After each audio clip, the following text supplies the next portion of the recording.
कौन गोटी खेललू नैहरवा त कौन गोटी ससुरवा खेललू हो।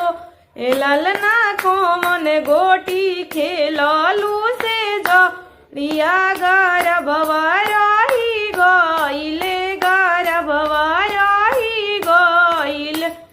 सीसा गोटी खेलनी नैहरवा त पत्थर गोटी ससुरवा खेलनी हो। ए ललना प्रेम गोटी खेलनी से जरिया गर्भवा रही गइले गर्भवा रही गइल।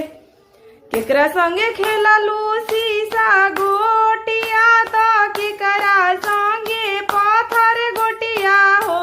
ए ललना केकरा संगे खेललू प्रेम गोटिया गर्भवा रही गइले गर्भवा रही गइल। सखी संगे खेलनी सीसा गोटिया त ननद संगे पत्थर गोटिया हो।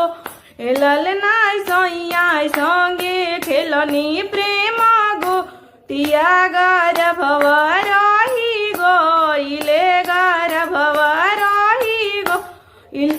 ए ललना सैया संगे खेलनी प्रेम गोटिया